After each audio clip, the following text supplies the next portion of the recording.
Hey,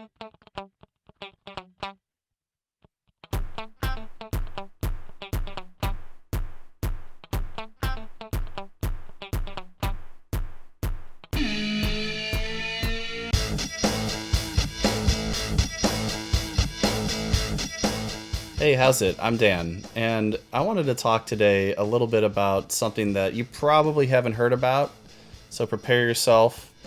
There's this little thing going on in the world right now called Stranger Things, and so few people are talking about it. It's getting so little airplay that I just felt compelled to get an episode out there about this thing. I really hope to generate some interest in it, and maybe, someday it'll pick up some steam. And all right, seriously though, like everything that can be said has been said about Stranger Things, and I'm always a little bit late to the game with these things because of time and stuff like that. So all of my initial reactions and ahas, and I was like, oh, that'd be great to talk about on a podcast or whatever. As I was watching Stranger Things, as everybody else was on the premiere week, it's all out there. It's already been said. It's already been dissected and distilled down to its most minute points, and there's a lot of mixed reactions. I think generally people really like season 4, or they just call it 4, the latest season of Stranger Things, and I'm definitely in that camp. So I'm not going to go into great detail about every little thing. Really, the reason that I wanted to still do this at this point is the reason that I do any of these things is just to put my perspective out there in the Mobius of conversation about beloved content, we'll say. About what interests me the most about it is story. And everything that I do and everything I enjoy, I think at the core of it, there's some aspect of it that relates back to storytelling. Whether it's music, video games, movies, of course, books, comics, even all the adventuring stuff that I do, like water sports and one-wheeling and rock climbing and stuff like that, which you can see on my YouTube channel, youtube.com/breathing underwater. There's a story being told there, or at least there's a story that can be told about it. So what's even more interesting for me about kind of digging into the story of Stranger Things, and why it's good or what didn't work or what impacted me and all that kind of stuff, is the larger story that piggybacks off of that. Like, where does this current season of Stranger Things fit into where I am on my storytelling journey? Because one thing that I've discovered about storytelling is that it is inexorably, if I could borrow a word I learned from Matrix Reloaded, tied to our personal journeys, which affects and creates our perspectives, which then feeds back into how we tell stories and the stories that we want to tell. So even though, I have a bachelor's in screenwriting, I finished that when I was 22. Now I'm a little bit older than that. I've lived a lot of life since then. And even though those writing and storytelling principles will always be with me, they've been expanded upon and layers added by all the life experience and perspective alterations that I've had since. And like every new piece of content that comes in, there's something to glean from it, at least to me, about how I consume things and then how I produce things, if that makes any sense. When you hear something in your head, it like makes perfect sense, but then when you try to articulate it, you're like, I don't even know if what I'm saying is anything. But let's get into Stranger Things specifically and see if we can make this a little bit more comprehensible.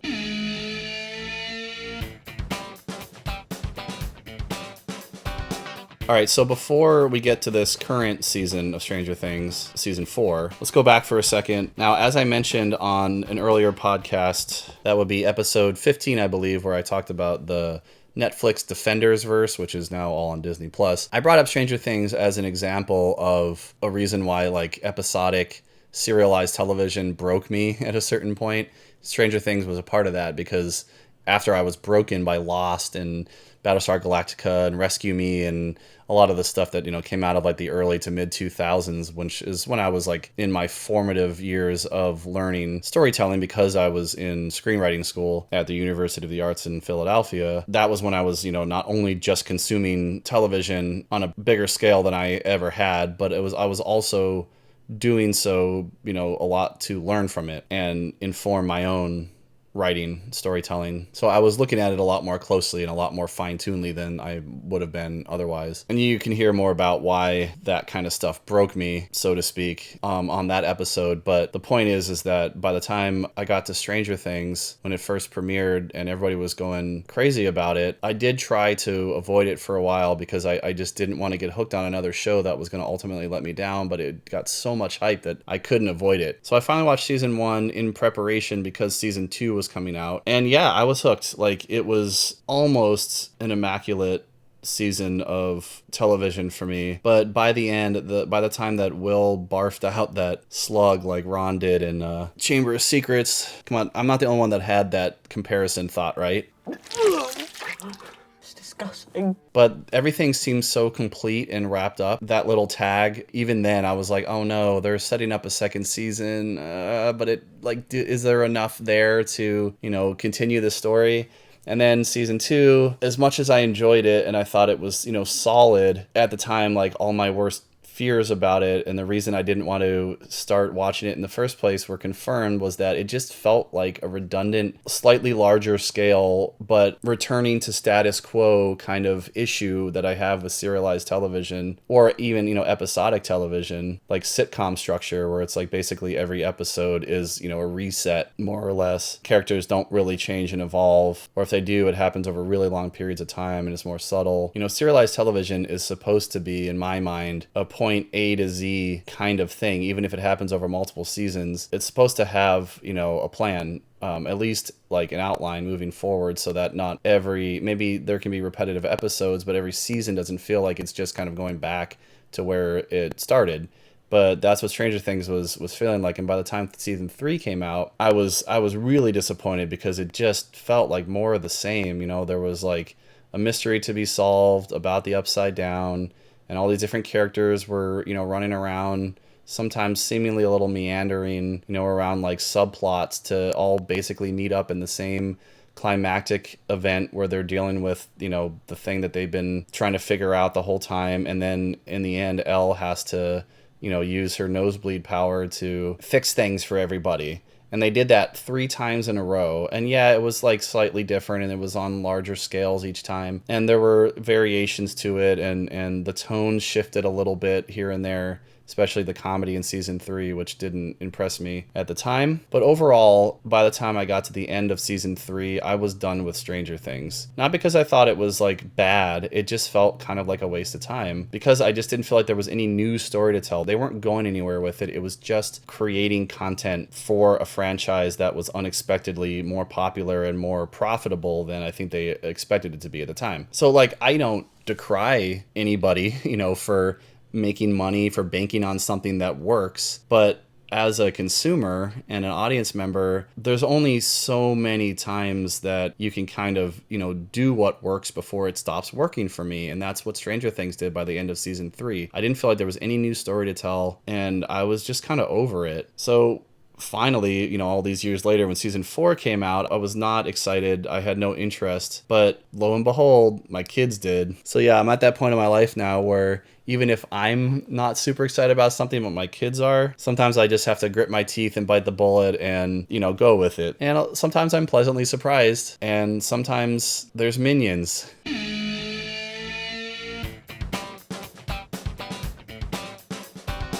So now here we are. Both volumes of season 4 have been out, and they have been, like I said, nitpicked and dissected to death. Everybody has their opinions about what worked and what didn't work. Well, here's my take. Overall, I loved it. I thought season 4 was not necessarily as cleanly told and airtight as season 1. And by the way, in preparation for season 4, and because the kids were interested in it, we went back and watched season 1 through 3. So I did get a rewatch and all of it. And I got to say, watching season 1 through 3 again, even before I knew what was going to happen to season 4, I did appreciate a lot of the more bigger picture and more subtle stuff that was woven in through each season, and how things did build on themselves, especially Eleven's arc and Nancy and Jonathan, and stuff about the Upside Down that I, you know, just kind of shrugged off in the first place, like going from one demogorgon to like demi-dogs and vines, and then the mind flare. At first it all seemed just kind of like, well, we gotta have something that's a little bit different but still related to the Upside Down, so we'll just do dogs instead of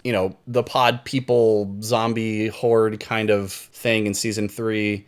Did feel like a fresh take on, what was going on. And it did feel like an escalation from season 1. So I definitely wasn't giving it enough of a benefit of the doubt at the time. And I don't think a lot of people were, for justifiable reasons. But, looking at it now as, a work as a whole, if you look at season 1 through 3, I think they do work mostly, even with the flaws that kind of built on themselves. But all that being said, season 4 on its own, before we relate it back to the other seasons, I just got to say that everything that they did right, especially in season 1, and I'm talking about everything from the tone, the music, the transitions, the sound design, editing, the characters, and the acting, everything about the craft, I thought that, that made Stranger Things, and that they kind of lost step with a little bit, or they experimented too much and left their comfort zone. They really brought all that back, and I thought season 4 was a perfect peek to what Stranger Things was and how it was structured, how it was crafted. I know a lot of people have been talking about how the return to more of a horror tone is good, but it wasn't just that they were, kind of getting the tone back on track or righting the ship or whatever. To me, it was the way that the craft informed the tone, because all of like the really slow, somber moments where the camera would linger on characters' looks and reactions and things longer than, especially they did in like season 3, because it was more comedic and they were moving faster. That interspersed with the really quick kinetic transitions from scene to scene, and how these sequences would build on themselves, largely because of the sound design and the editing and the really sometimes almost over the top acting of characters like Eddie. But they would all have their quiet time. They'd all have their introspective time too. Like everything had room to breathe. I know a lot of people complain about the longer formatted episodes and how that was a detriment in some ways, but I disagree, because they really broke free from the restrictive structure of like network serialized television, which had to be a certain length because of time slots, because of commercials. They really allowed this story to be told in the way that they thought it needed to be told best. And was there filler? Yes. Was there fluff? Yes. Was there some waste of time? Sure. But none of that detracted from my overall enjoyment of it and how forward moving it felt. Oh man. And the camera work, the cinematography, they really toyed around with some things that they hadn't quite done before. It felt like they were bumping things up to a new level. For instance, that scene in the house where the agent guys come to the aid of the kids when they're being sieged by the other government agent people, and it was all one take and the camera was like right there, like you were a character in the action. It was a third person, first person kind of feel. It was so cool, and I love a lot of those moments. I had to go back and watch them again just to, I enjoyed them on a story character level at first, and then when I went back to watch some of those moments just like on a technical level, like what were they really trying to do there? And a lot of it was like just really awesome about how they used a lot of the craft of the filmmaking to accentuate or reinforce or sometimes counterpoint what was happening in the story and what was happening on screen. So I was just really impressed with how they made it and how they really doubled down on all the things that worked, and they tried some new stuff, and it just all really worked for me in that regard. In layman's terms, I'm just trying to say that I found it really, really fun and engaging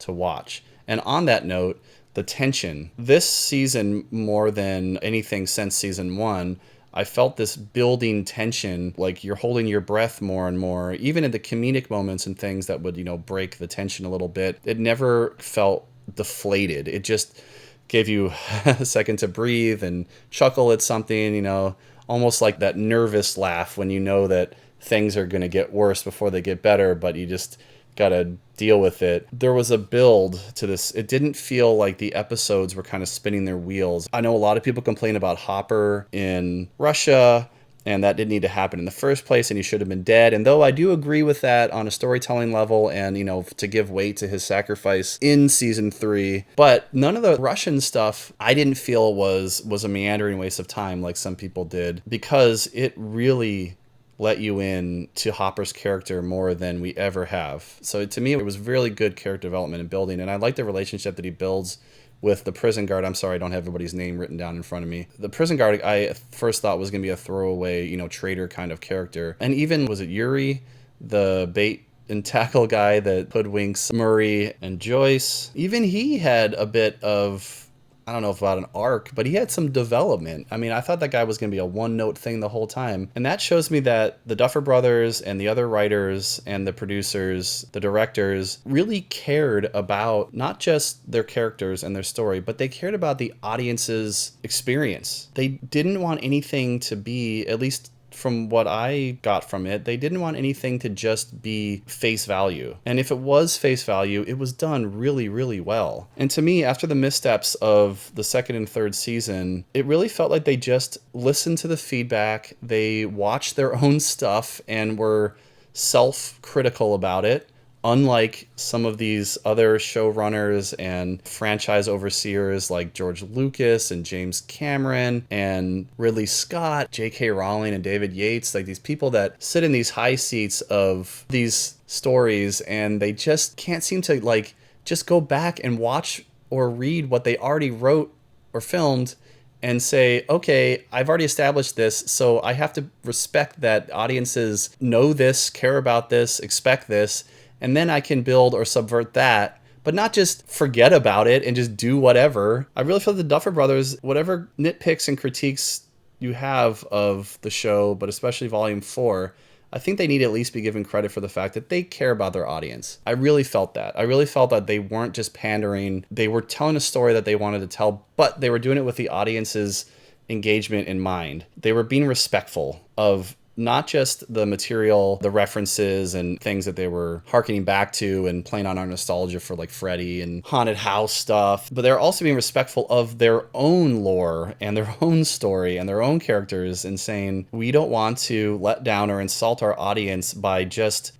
forgetting about or retconning something that has already been established. One criticism I've heard pretty consistently is that people thought that this season in particular wasn't as cohesive as the other seasons because the characters were all kind of spread out and doing their own thing in different places. I don't agree with that. I mean, it didn't affect me just on watching it originally, but then the more I thought about it and then, watching the other seasons leading up to it, I don't really understand that criticism, honestly, because in every single season, even though, everybody's mostly in Hawkins, they're really not all interacting at the same time until the climaxes. Every season has a very similar overall structure of there is some kind of related inciting incident for certain groups or factions of characters, and they all have their own way of kind of investigating and dealing with that. But then they're all off on their own side stories or subplots, even if it's contained within Hawkins the whole season until the last couple episodes where everybody kind of tends to come together for some kind of climactic event. So season 4 just felt like a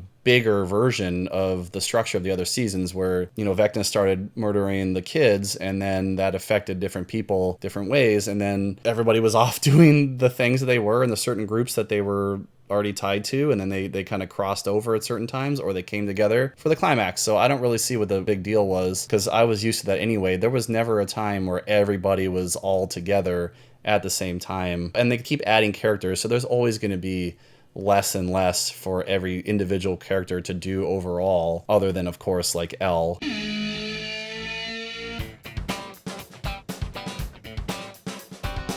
Okay, let's talk about Vecna and antagonism for a second. So when they first introduced this idea, and I saw it in the trailer, where they were going to have a more singular, humanoid, sentient, I don't know about relatable is the right word, but you know what I mean, an actual character for the bad guy, not just a mindless hunting beast or hive mind flare thing that was more abstract and, kind of we didn't have a personality. It was just more of a plot thing.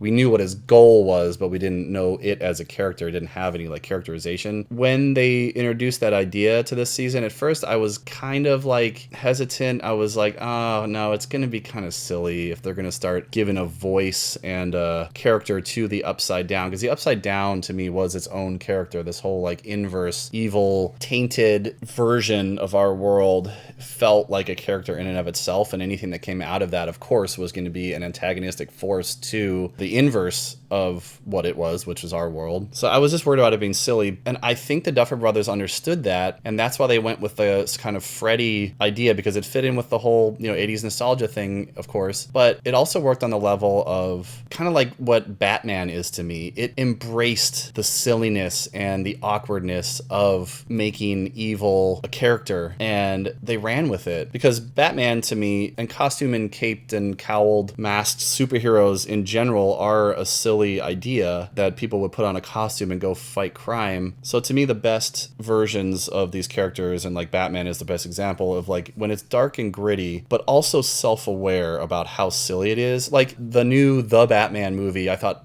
handled this tone better than any Batman iteration since the animated series, where he shows up at a club and he's like, "Do you know who I am?" And they're like, "Yeah, but we're still gonna fight you." And even the Penguin like joked with him about it. And when you draw attention, but without doing it in a way like, Joel Schumacher did, where he made it a parody or a farce, but when you draw attention to the elephant in the room of like, yeah, a guy wearing a bat costume is kind of silly, and you embrace that, you can then have it also be dark and gritty because you have then established the tone of that world. They did that with Vecna.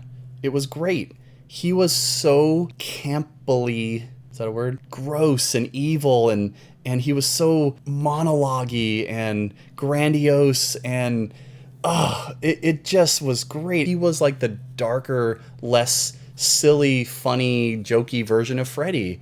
And I love that they embraced that. That blew my mind that they had. I didn't recognize the actor at first, the guy in the prison, but I knew he looked familiar and sounded familiar. And then I saw the credits, it was Robert Englund. I was like, oh, of course. So not only did they have, all this like kind of Freddy dream sequency, getting you in your nightmares kind of stuff going on, that was just like an homage or a callback, which I thought they did really, really well. Like, I mean, this was the best Freddy version of Freddy since probably like Dream Warriors. Just like I feel like the Netflix Defenders version of Daredevil is the best Batman we've gotten until The Batman. I just love that they were so self-aware about what they were doing with that homage that they got Robert Englund to play a part in the show. Just genius. They were so transparent about what they were doing, and that made me love it all the more. As opposed to, like kind of winking and being like, oh yeah, we're paying homage to things, but we don't want to like infringe on any copyright stuff, or we don't want to be too upfront about it. Like they weren't doing like the Vanilla Ice sample of like, oh yeah, my Ice Ice Baby line is totally different than the Queen one. No, just be honest. Like, at least Puff Daddy did it when he stole that sample from Led Zeppelin. He was like,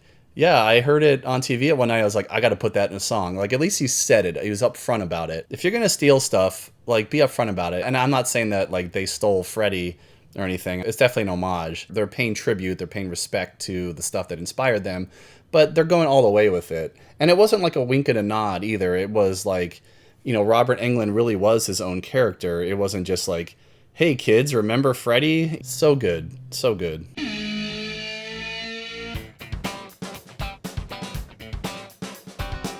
All right, let's talk about Elle, or Jane, or whatever. Just like with the others, like with the Upside Down stuff, and I mentioned this earlier, I just really felt like her arc was getting a little tired and redundant because it was kind of the same thing every time. She had her demons, she had her insecurities that she had to overcome so that she could, fully realize her power by the end of the season. They did that 3 times in a row. I've heard a lot of chatter, and I know a lot of people feel like her whole side story with Papa at the secret base in the desert, and them kind of like shoehorning in the character of Henry or One or Vecna into her backstory was a little contrived, and I can see why people feel that way. But for me, because of the redundancy that was becoming Elle's character from the other seasons, to really flesh out her backstory and to really give us reasons for her insecurities, for why she was so traumatized beyond just the stuff with Papa, which they delved into way deeper too, and I'll get to that in a second. But I really felt like for the first time since season 1, they were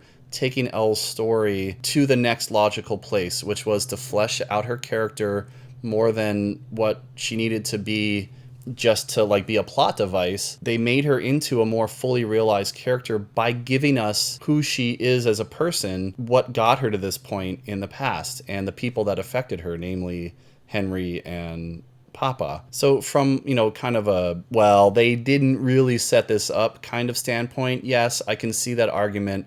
But from a overall storytelling and character development standpoint, it worked for me. And by the time we got to the point where she had to make that choice, and this is what I loved about the way the Duffer Brothers structured this season and how they took some risks and they set you up for expectations where you thought there was going to be some predictability, and there was. But in other regards, especially with 11, her bullying and that kind of stuff, the way it started out was so rote. And I mean, it was effective, but it was so like 80s movie, one note predictable how mean they were to her for, no reason. We never really got to know any of those other characters and why they were being so mean. But from her to go from that, and then all the stuff we already knew about her and all the revolutions that she's had, to what I thought, was like her peak character arc moment that we've seen so far, at least, and the subversion of expectations for how that moment went down, because I was so sure that when Papa was riddled with bullets in the desert and she was leaning over him and embracing him and he was begging her just to understand, I was like, okay, obviously they're going to humanize her, make her more sympathetic by her saying, yes, I understand. Even if it wasn't for her, if it was to show that she had that humanity in her to make Papa's dying moments have some kind of meaning. If she was doing it for him and for us to feel like she could see the humanity in Papa even after everything he put her through in that moment, to say, yes, I understand. But they didn't do it. They did the opposite. To me, that was the same kind of moment as like, in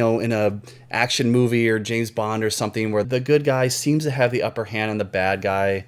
And you always have that same thought, like, just do it. Just do it! Just, like put him down or call the cops or like do whatever you need to do to like the story should end here logically, even though it's not going to. But then, there's like some little moment or the bad guy reaches behind them and grabs and hits them with something, or they escape for whatever reason. And you're like, God, why didn't they just pull the trigger? They should have just pulled the trigger. Logically, that's what should have happened. That was that same kind of feeling for me in this moment of like, oh, you really want her to not give Papa that understanding, not give him his final moments of redemption because he doesn't deserve it.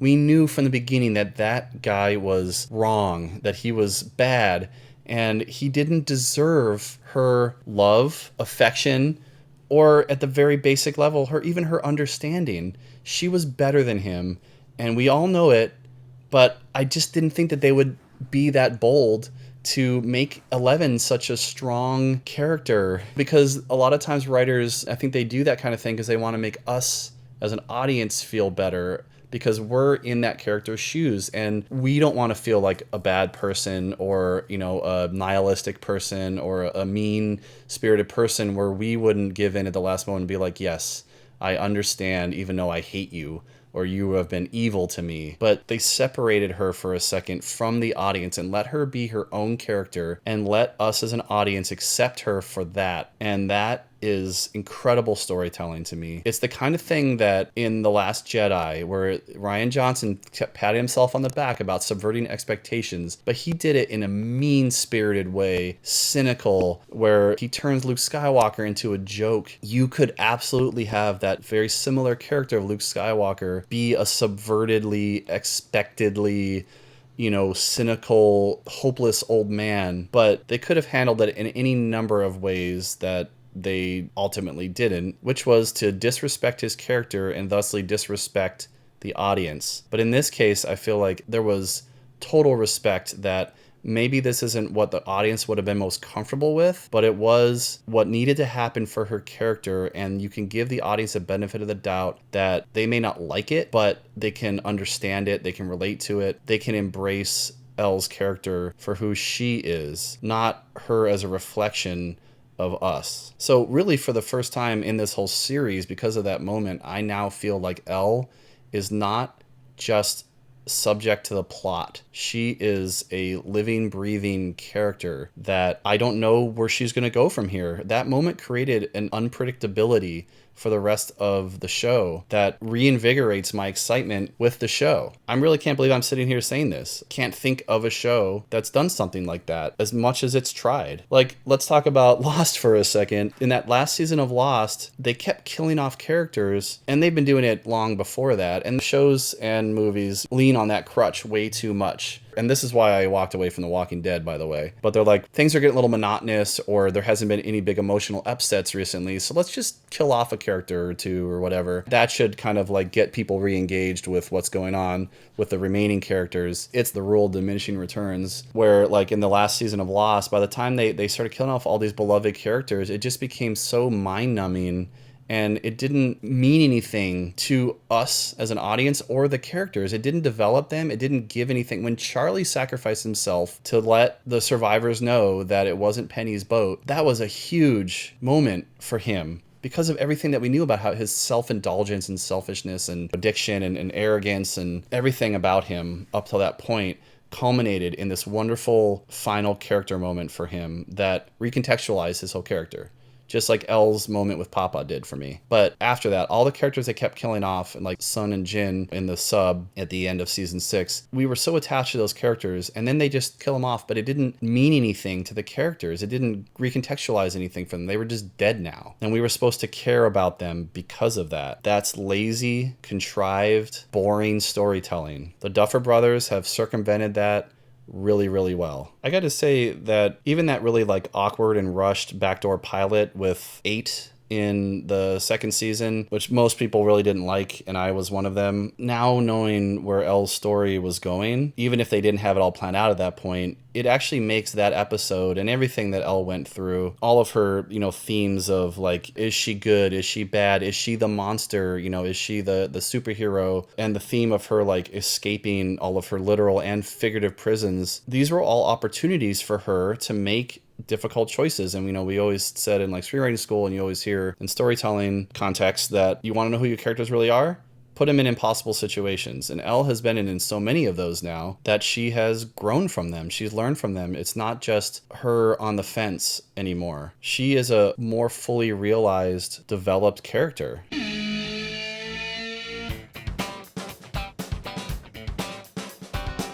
But can we just take a second and mention how awesome Eddie was people keep kind of comparing Eddie to Bob, and I loved Bob, and of course, because I love Sean Astin, but I know everybody's comparing them because it's like, if you add a new character at the beginning of a season, then they're probably not going to make it through the season. That's been the chatter and the joke made, but I see the thing there. But like, Bob was kind of like a one-note character. He was great. I loved him, but he didn't really like develop too much in my mind, even though he was very courageous. He was a superhero at the end, of course. Bob the superhero, right? But Eddie actually like developed. We thought that he was kind of, I did when we first met him at the lunch table and he was being a total lunatic. I thought, okay, so he's going to be like kind of our wild card guy. He's going to add in some humor here, and then he'll have some kind of tragic death that's going to affect the Hellfire Club, but he's not really going to be much of a character. He was great. Like, he was so characterized in so many different ways, but also like his arc where he wanted to be the party leader, and D&D was a safe way for him to be that. But really, underneath it all, he was just like a scared person, like most of us.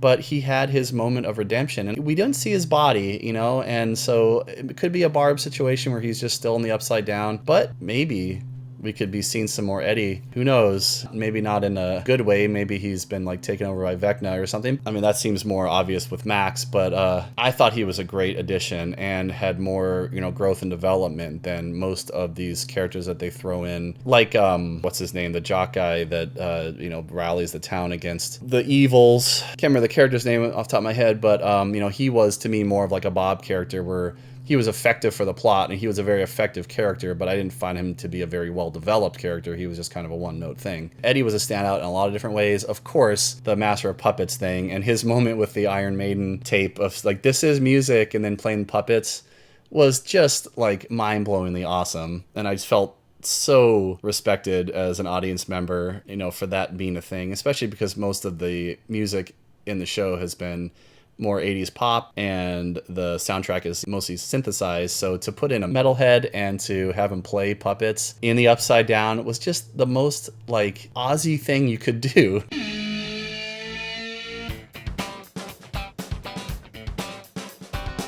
All right, but I want to just wrap this up with some overall thoughts about the show as a whole at this point. I know there's at least one more season left. I hope it's one more season. I hope they have the guts to end this thing on a high note. And honestly, by the time we got to the end of volume 1, I was like, oh, this has got to be the end of the season, because volume 2, obviously, I thought was going to be the climax with Vecna. Vecna was the personified representation of the Upside Down. Where else could they go with this? This had to be the climactic event of the show. And then when I heard that, before volume 2 even came out, they had announced season 5, and I was like, uh-oh, are they gonna do the thing, where they're trying to extend it as long as possible just to milk it for all it's worth, which is what I thought they were doing, why they made season 2 and 3 and 4 in the first place. But now understanding that Vecna may not have been the big bad of the whole thing, but been the, like Dustin put it, the 5-star general, that gives me hope that at this point they do have something mapped out to round this all off. From what we have so far, it's really hard to say, did they have season 4 planned out all the way through? It's kind of like asking, did J.K. Rowling have the Deathly Hallows mapped out, at least outlined as she started book 1? Probably not. And that's why there's so many retcons and plot inconsistencies and plot holes, or whatever you want to call them, in the books, and how she just happened to mention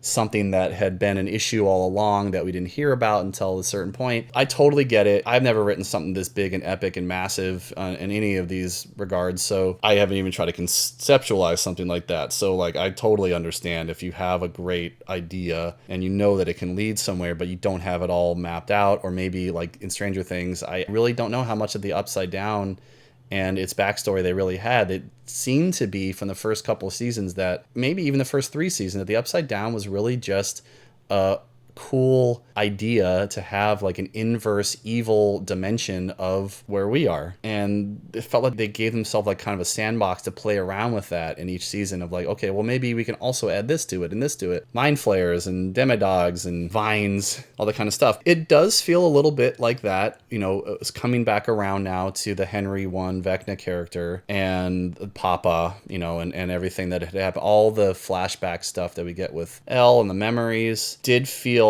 shoehorned in. I'm not gonna say that it's obviously been there all along, and I know that there's been lots of internet buzz and Easter egg videos about, oh, Vecna was there all along, you just didn't see it, or the clock sound, whatever. I'm not gonna make up my mind about all of it until I see the end, but for now it does feel like, yes, they didn't have a total complete plan with Eleven's backstory and how this all started, and what the Department of Energy was really doing at Hawkins' laboratory and all that. They were building on it as they came up with things, is what it feels like to me. Maybe they had it all planned out, but I doubt it, because I feel like if they did, Henry would have been teased earlier, that Papa, we would have seen more. His whole ambiguous death in season 1, which felt really anticlimactic, and the fact that we never saw him after he got taken down by the Demogorgon, obviously felt like they were giving themselves room to say that he was dead, or that he could come back. They weren't really sure. That's what it feels like. But all of that really doesn't matter to me at this point, because what season 4 did for me and this show is made it all worth it. It took the status quo cyclical storytelling of the season starts with things generally being okay,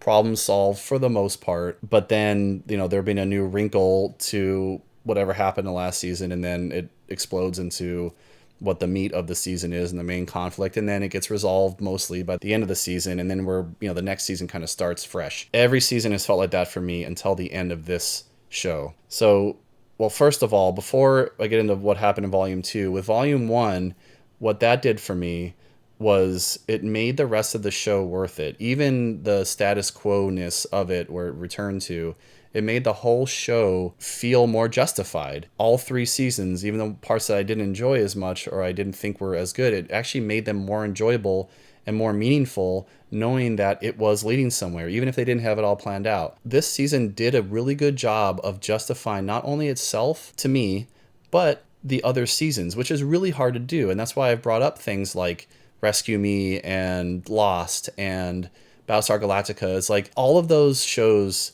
tried to right their own ship after they lost their way, which is very common with television, and which is a big reason, like I started this episode saying, that I've lost a lot of faith in and a lot of buy-in to, watching serialized television. But this is the first show that I've seen that I can think of that didn't just try to right the ship the best they could, where they brought things back to basics and just made it like fun and adventurous again, like Battlestar Galactica or Lost, where they try to kind of justify everything with giving answers but not really. It felt so lazy and contrived, especially in Lost. I mean, I did like the end of Battlestar for what it was, but it felt a little petered out by that point, and like they were just hedging their bets that they could go out on a high note and not address a lot of the stuff that they did wrong. But Stranger Things did it in a way that addressed what went wrong before, didn't ignore it, didn't throw it away like a lightsaber joke like Luke Skywalker in Last Jedi. They actually took the time to take the things that they set up and give them some substance and make them relevant to the plot moving forward. Everything felt like it had been now, even if it was a little contrived, built up to where they were now going. It was all connected to Vecna. And as contrived as that might feel to some people, I don't feel like it was lazy. I feel like what they were doing was really putting in the effort to at least try to make the story feel cohesive in the end. And that's what Volume 1 did for me, was Vecna made it all worth it. Volume 2 changed the status quo. Finally. After all this time and all the gates closed and all the 11's nosebleeds, the Upside Down is in Hawkins. It finally feels like the show was actually building up to, and because we now know that it was Vecna all along, or at least Vecna, working for somebody all along or whatever, trying with the Demogorgon, trying with the Demodogs and the Vines, and then trying with the Mind Flayer. Those were steps towards a goal. The goal has now been somewhat realized, and the goal changes the status quo. So now season 5, unless the writers take a big dive, which I can't imagine that they will after what they did here, season 5 cannot start with, hey, everything's normal and everything's fine. Hawkins has been devastated by, what they think is an earthquake.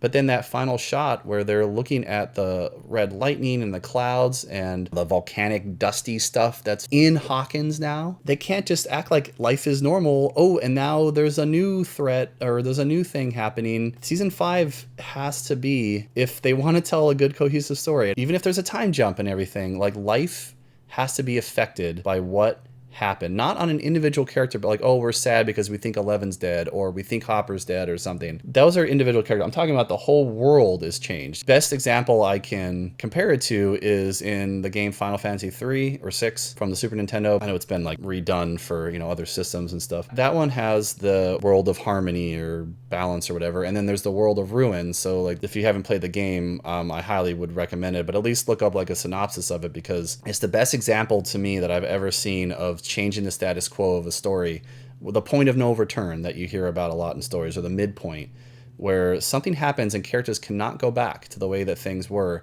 And even though like characters would die and the DOE would shut down or something in Stranger Things, it still felt like every season would start, basically everybody's back in school and they're living their lives and they're doing their thing, and some people are sad or they've moved to California, but they're still kind of going about their business, But in Final Fantasy 3, which is the American release, or 6, which was the Japanese release, the bad guy Kefka uses magic to change the structure of the world. He breaks the world into different land masses and, putting things more under his control. And the world is inexorably changed forever. And the characters just have to deal with that now. And that's what I'm hoping is what they're leading to in season 5 of Stranger Things, is the Upside Down is here now. People know about it, or at least they're going to have to learn about it, on a larger scale, because the whole world knows that there was this huge unexpected earthquake in Hawkins. Seismologists and geologists and stuff are going to have to go figure out why, or something is going to have to happen to change the status quo, because the status quo is changed. And that makes me so excited as both the audience member, because I don't know where they're going to go and I'm really excited to see, but also as a storyteller, because like I started this episode saying, if they take this somewhere in a direction that is unforeseen, then I'm going to get some new inspiration and fodder for storytelling and learning in general. And I'm just stoked about that, because I haven't felt like that for so long. To see a show or see a movie or read a book where I have something to integrate into my storytelling repertoire about it. I'm not saying that everything that I see is super predictable and I could have written it all and I'm like, I have nothing left to learn. I'm saying that storytelling, at least in the mainstream and the stuff that I enjoy, has just not really felt visionary and inspirational for a really long time until Stranger Things. Season 4. Good job, Duffer Brothers. Good job, everybody that worked on it. I'm not saying that it's flawless. I'm not ignoring the issues that Stranger Things has always had. I saw a video recently. It's like, you're all are wrong because Stranger Things 4 have all the same problems as Stranger Things. Yes, of course it does. It's the same people that are making it and the same characters and the same cast. It's gonna have its flaws. But to me, that's something that makes a story even better, is knowing that it's written by people, not by an AI. It's not perfect. And I don't think art is meant to be perfect. Art is meant to be representative of people's experiences and what they want to communicate about their experiences to other people. And humans are inherently imperfect and flawed. So is our art is going to be. But if the art speaks to us, if it has an impact, then it's worth it. It's worth my time. Stranger Things somehow has managed to rise above all the other stuff where I wished I had just stopped watching it at a certain point, like Lost at season 5 or Battlestar halfway through season 3 or whatever. That's how I felt at the end of season 3 of Stranger Things and going into season 4, is I wish I had just stopped watching it one. It just had that to enjoy and not have its reputation and my enjoyment marred by the lesser stuff that came after. But it's made all that stuff better in hindsight and made me excited about it moving forward, which I don't think I've ever experienced with a longer running franchise or story ever. So as I said in my reaction videos, which you can see at youtube.com/breathingunderwater, or follow me on TikTok at breathingdakine, Dakine. Good on you, Stranger Things. Looking forward to season 5. And with that, I'm out. I will see you on the next one.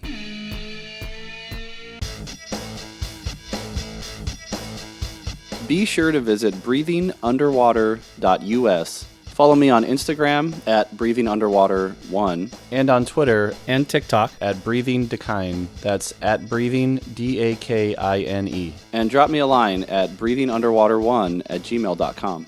Please note that I do not claim any ownership of any media presented in this podcast, which is only used for promotional purposes unless otherwise noted. And all views and opinions are those of the person expressing them and do not represent any other entities discussed in this podcast.